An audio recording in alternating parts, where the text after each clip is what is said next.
I'm recording this for posterity, so they can learn from my mistakes. To warn all who follow about the worst of plagues. And I am not referring to the virus.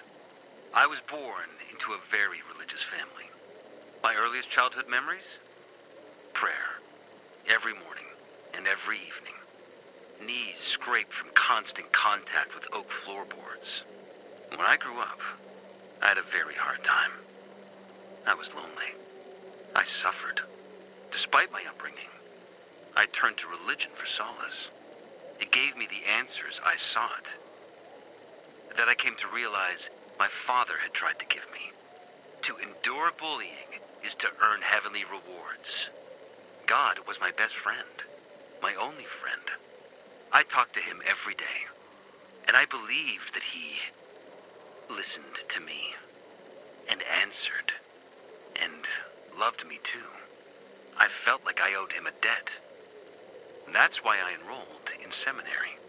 I think I became a fanatic, in a way. The urge to spread his teachings, convert others. It was not about God. It was about my own shortcomings.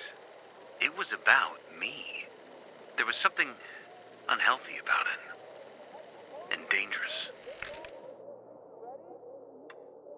At the age of 23, I became a priest.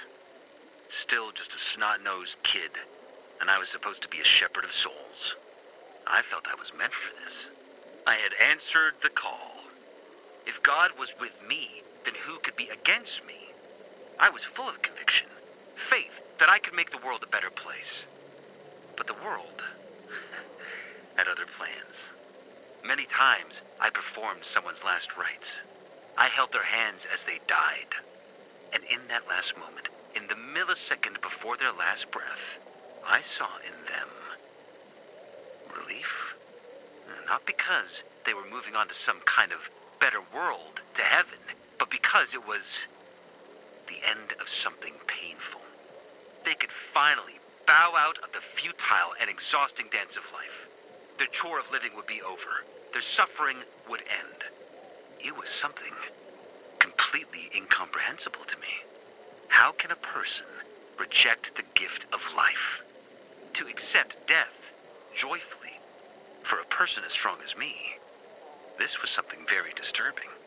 Or maybe they knew about something that I had not seen. Did they see it in their last moment? This was the first crack in the edifice of my faith. And then, the epidemic started. There's a term for what came next. A crisis of faith. And with me, it started long before the epidemic. But when people started to turn into monsters, when city after city was eaten by darkness and poison, I started to wonder, where is God? Is he putting us through a trial? Or has he abandoned us? When Black Monday came, I no longer had any doubts. There is no God. There never was.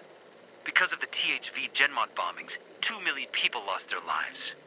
The streets carpeted with human corpses. What God would allow that? He would have to be infinitely cruel. Of course, other so-called men of the cloth offered nonsensical observations. That this was the will of God. Punishment for our wickedness. That Colonel Williams himself served as the hand of God. But that didn't matter anymore. The curtain had been torn off. People lost their faith. Because what were they supposed to believe in? No one wanted a God like that. And in that moment, to my own surprise, I felt free. As if I were a puppet who finally cut the strings that controlled him since birth. Free at last.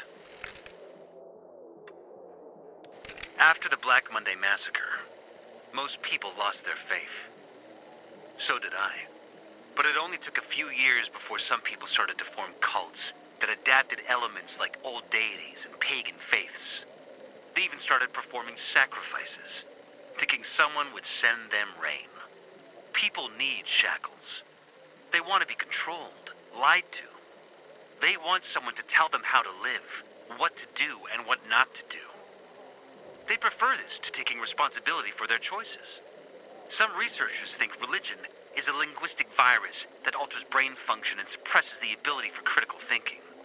I repeated the same trite phrases for years, not thinking for a second about what I was actually saying. And what I was saying was mostly about instilling a feeling of guilt. It all dripped in evil, punishment, penance. Disgusting, oppressive baggage pressing you down into the dirt. But I tossed it off, as did thousands of others. The epidemic was a tragedy, but also a tremendous opportunity. An opportunity to fully free oneself from the bonds of religion. To stop believing in fairy tales and instead believe in yourself. That's what Francoise used to say, and I supported her vision. I joined her movement. Together, we can create a new community based on reason, mutual respect, empathy, and cooperation. One with room for everyone, including you.